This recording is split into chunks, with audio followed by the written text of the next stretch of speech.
Hey everybody. Today's episode is going to be about bread. Now, bread is one of the original comfort foods. The importance of bread and our relationship to it spans across time, spans across continents.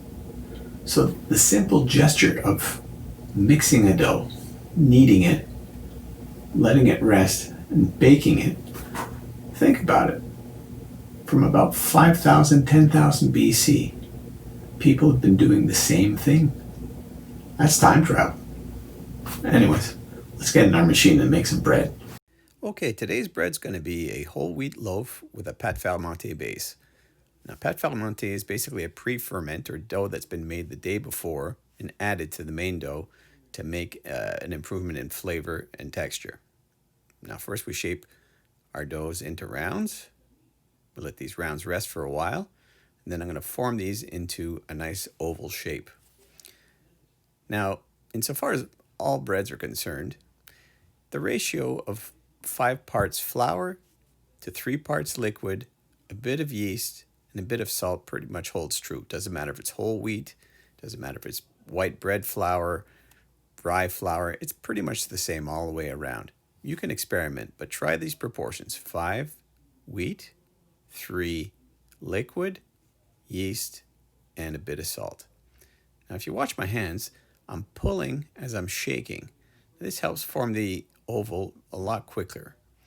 I put it down, flip it on one side, turn one end away from me, put my thumb down, fold the dough over my thumb, remove the thumb, grab a corner, fold that over the original fold, and then the other one over that.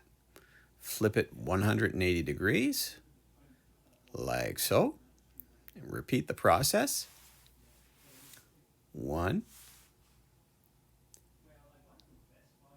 2, 3. Turn it 90 degrees. And there you see the origin of a little bit of a seam happening. I fold that over, push down on the heels of my hand, and start rolling back and forth. Now this is the basic way you form an oval. Just back and forth. Get used to using the back of your hand or the heel to push down, not too hard, but just enough to get some pressure going. And also at the ends, I will occasionally fold them into each other just to make it nice and round and make sure no seam comes out the sides. Now this particular loaf, what I'm going to do is I'm going to be putting it in what's known as a banneton or a basket. I'm not going to be using any liner. It's just going to be a bit of flour. This helps give you a more raised pattern, and it's more aesthetically pleasing, at least to my eye. And it just shows the pattern off a little more. Now notice, you see I grab the ends, fold them under each other, and here I'm going to grab my banneton. Now when you're using a banneton, make sure that they're untreated, simple wicker baskets with a bit of flour in there. All right. Now you pick up your loaf and you make sure that your seam is facing upward. Here we go. Clean side down, and you'll see the little line of a seam facing up. There we have it.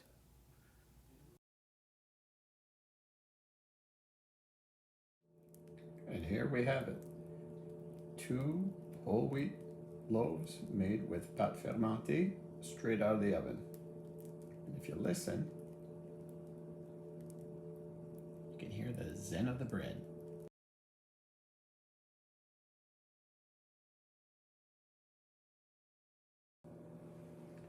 Okay, here we have the fixings for a good old mushroom soup. We have mushrooms, we have onions diced up, we have some thyme, some basil, some butter, and a bit of flour. Okay, so here we have our onions already sweated off for about 2 minutes on low heat. Then what we did is we added our mushrooms and our herbs. Next, I'm going to add some flour, bake it out, and then that'll form sort of a roux. Then I let it out with our good friend Mr. Vegstock. Now, how did I make this?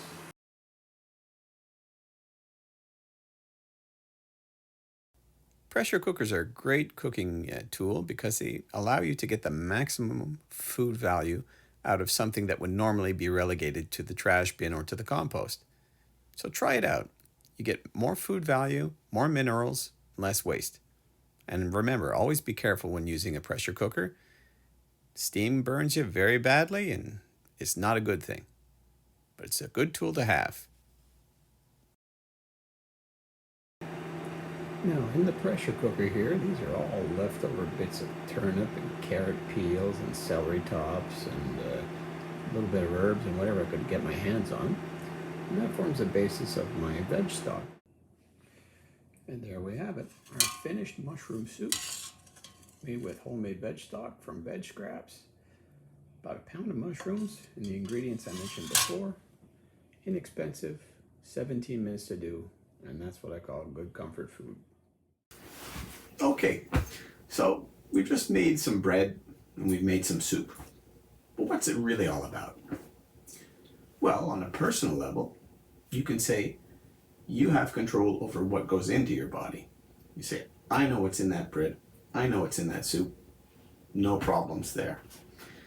And also, you learn about your tastes, what you like, what you don't like, what your body accepts, what it doesn't accept. I mean, you may not even like bread for medical reasons like celiac disease or gluten sensitivity. That's fine too, though, because you've also learned a skill. You've learned how to do something. And it can be marketed. You can make money with it. You may not eat bread, but you sure know how to make it. And then there's also a social benefit. You got to remember that comfort food is all about an emotion attached to a memory. And in that, contact people in your family, other generations.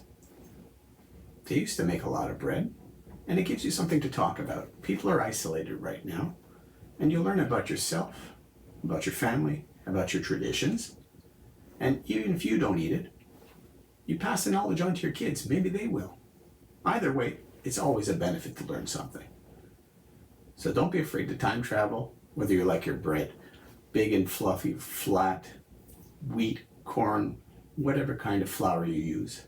Just get out there and do it. Take care.